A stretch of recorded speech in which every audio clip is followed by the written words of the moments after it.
Hello and welcome back to guys. कैसे हैं आप सभी? आई होप आप सभी बहुत अच्छे होंगे। तो जैसा मैंने आप लोगों से प्रॉमिस करा था कि मैं आप लोगों को 72 से भी ज्यादा कैंडलस्टिक बेसिक से बताने वाला हूं और एक कैंडलस्टिक की साइकोलॉजी समझेंगे, रिस्क टू रिवॉर्ड समझेंगे, कहां पे स्टॉप लॉस लगाना है, कितना टारगेट बुक करना है। अगर आप लोग इंट्राडे पोजिशनल ट्रेड को तो कौन से टाइम फ्रेम पे करना है और वॉल्यूम को किस तरीके आइडेंटिफाई करना है, इन सब चीजों के बारे में डिटेल में जानेंगे। तो प्लीज आप लोगों से रिक्वेस्ट है, वीडियो को एंड तक जरूर देखना। एंड हाँ गाइस, जिन लोगों ने अभी भी वीडियो को लाइक और चैनल को सब्सक्राइब नहीं किया तो बिंदास कर देना। आज जो मेरे पास कैंडलस्टिक है जिसका नाम है और निक बेरिस कंटिन्यू कैंडलस्टिक पैटर्न, किस तरीके का काम करेगी, क्या फॉर्मेशन होगा, किस कैंडलस्टिक पे ट्रेड करना सही है या फिर नहीं सही है, इन सब चीजों के बारे में बात करेंगे। उससे पहले आप लोगों से सिंपल क्वेश्चन मैं ये पूछना चाहता हूँ कि कैंडलस्टिक क्या होती है।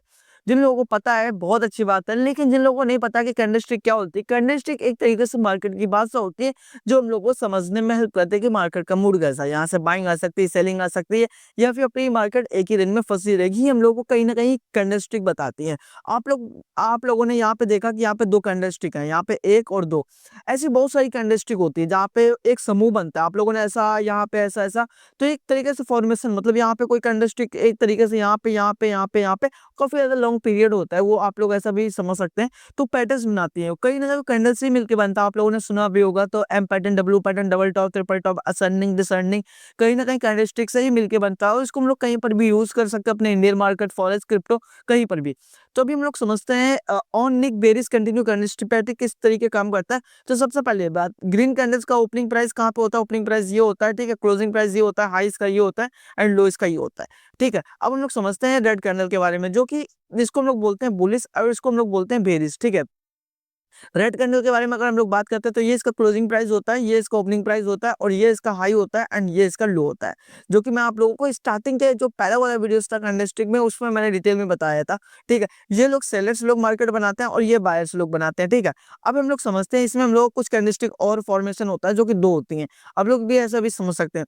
पहली कैंडलस्टिक ये कौन सी है, और जिन लोगों को नहीं पता प्लीज आप लोगों से रिक्वेस्ट है पूरे वीडियो से एक एक देखना और आप लोगों को बहुत सारी चीजें क्लियर हो जाएंगी।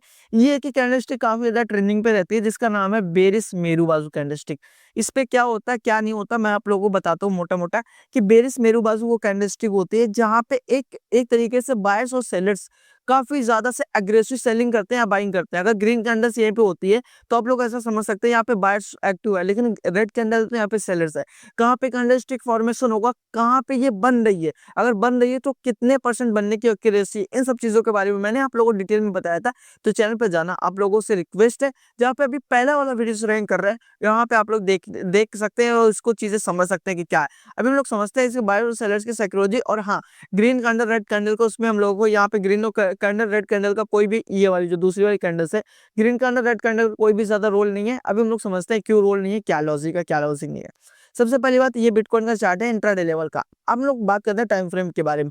अगर आप लोग इंट्राडे ट्रेड करते होगे तो 5 मिनट, 15 मिनट और 1 आवर पोजिशनल अगर आप लोग ट्रेड करते होगे, 1 डे का आप लोग चार्ट यूज करना, 1 वीक का आप लोग चार्ट यूज करना। जो भी मैं आप लोगों को बताने जा रहा हूँ वो अच्छे से सुनना बस।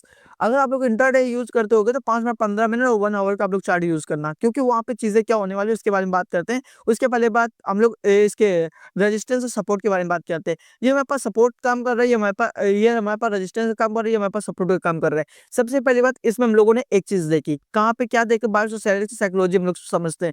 यहाँ पे ये हमारे पास रेजिस्टेंस का एरिया था, ये हमारे पास सपोर्ट का एरिया था। अब हम लोगों ने यहाँ पे देखे कि अभी तो मार्केट हमारी एक ही रेंज में चल रही है, यहाँ पे ये चल रही है कि यहाँ से बायर्स लोग मार्केट को लेके जा रहे हैं, लेकिन फिर सेलर्स लोग फिर से मार्केट को नीचे लेके आ रहे हैं, फिर से बायर्स लोग लेके जा रहे हैं। लेकिन जैसे इस वाली कैंडल का फॉर्मेशन हुआ, इस वाली कैंडल का फॉर्मेशन हुआ, तो हम लोगों ने ये देखा कि सेलर्स लोग तो मार्केट को नीचे लाना चाहते हैं।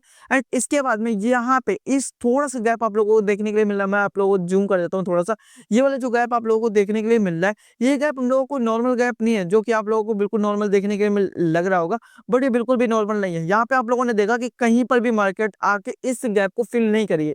फ्यूचर में शायद फिल कर सकते हैं बट अभी भी यहाँ पे फिल नहीं करी, ठीक है। अभी हम लोग ये समझते हैं कि यहाँ पे अगर फिल नहीं करी तो यहाँ पे एक एक तरीके से ये सपोर्ट का एरिया भी है और ये रेजिस्टेंस का एरिया भी है। सपोर्ट पे कैंडलस्टिक फॉर्म हो रही है तो हम लोग क्या करेंगे, यहाँ पे अग्रेसिव सेलिंग होगी, जहाँ पे हम लोगों को देखने के लिए मिलता है कि अब हम लोग इसके ऊपर का इस वाले एरिया का स्टॉप लॉस लगाएंगे और रिस्क रिवॉर्ड जो हम लोग रखेंगे वो 1:2 रखेंगे, क्योंकि फ्यूचर में हम लोग क्वांटिटी 10,000, 20,000, 50,000 बढ़ा सकते हैं जितना हम लोगों के पास कैपिटल होगा। लेकिन स्टार्टिंग में अगर आप लोग सिंगल लॉट से ट्रेड नहीं करोगे तो आप लोग लोगों को 1 से 2 दिन लगेंगे, पूरी तरीके से कैपिटल वाइप आउट हो जाएगा।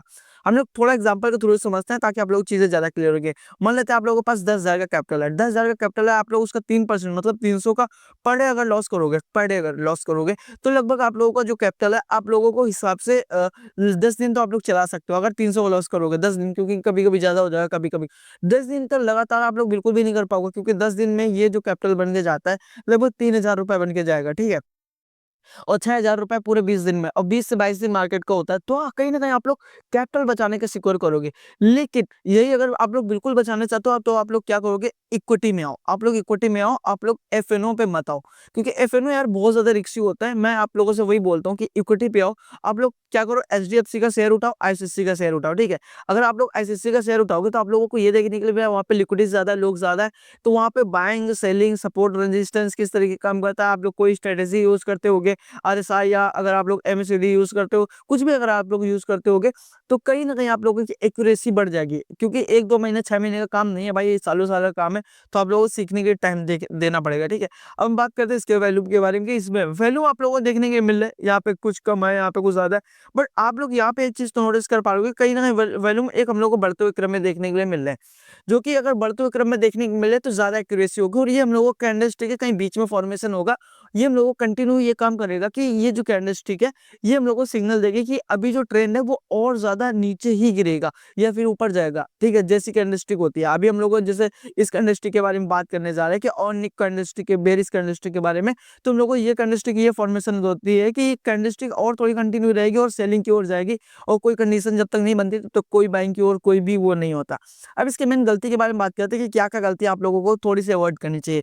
गलती हम लोगों को ये अवॉइड करनी चाहिए कि अगर मैं आप लोगों से बोलता हूँ कि सिंगल बेसिस पे कैंडलस्टिक पे ट्रेड कर लो, बहुत ही ज़्यादा रिस्की हो जाता है। इस वजह से मैं आप लोगों को सिंपल बात ये बोलता हूँ कि सिंगल कैंडलस्टिक पे ट्रेड मत करना। आप लोगों से प्लीज़ हम्बली रिक्वेस्ट है, करना तो आप लोग सपोर्ट रेजिस्टेंस ड्रॉ कर लेना, सपोर्ट रेजिस्टेंस ड्रॉ कर लेना।